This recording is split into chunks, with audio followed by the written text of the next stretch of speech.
Mercredi 4 octobre, Jean-Marie Bigard était invité sur le plateau de l'émission Touche pas à mon poste, diffusée sur C8.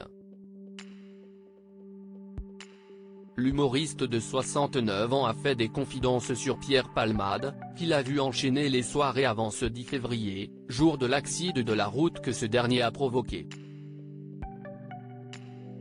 L'époux de la comédienne Lola Marois a expliqué que l'ancien ami de Muriel Robin avait de grandes difficultés à mettre fin à ses fêtes et qu'il aurait pu y laisser sa peau.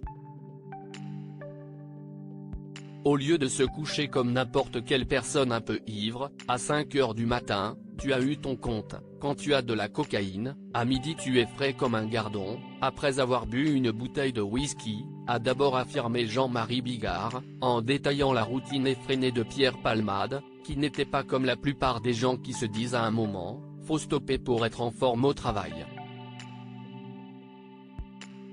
Le stop de l'époque c'était un Lexomil, et tu fais dodo. Tu t'endors, et le lendemain est une autre journée. Pierre n'a pas d'autre journée. Pour lui, il n'a qu'une à vivre, et tout le temps, a développé l'humoriste, en indiquant que cela aurait dû durer jusqu'à ce qu'il tombe par terre ou qu'il déambule dans la rue en ne sachant même plus comment il s'appelle. Sur sa lancée, Jean-Marie Bigard a rappelé que ce n'est pas faute d'avoir tenté de le prévenir et de le responsabiliser, puisque tous les amis de Pierre Palmade ont essayé de lui faire prendre conscience qu'il devait se reprendre en main, en vain. Supérieur à Pierre Palmade, Muriel Robin, Michel Larocque, Véronique Sanson. Les femmes de sa vieux humoriste qui enchaînaient les fêtes et les spectacles, ça ne s'arrêtait jamais.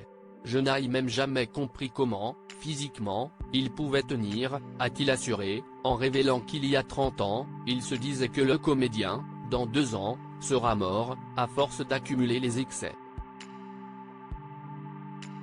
L'ancien producteur et directeur artistique Claude Fournier, qui travaillait auprès de l'humoriste et qui était également présent dans l'émission de Cyril Hanouna, a confirmé ses propos en ajoutant « Il ne faut pas oublier que pendant cette période-là, où c'était déjà bien déjanté, il faisait 200 spectacles dans l'année.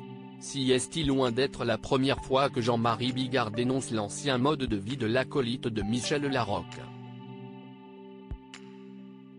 Le 15 février dernier, toujours sur TPMP, il déplorait les 2 à 3 nuits blanches que son ancien ami faisait régulièrement à cause de sa consommation de drogue. Article écrit avec la collaboration de 6 médias Crédit Photo, Capture Écran C8.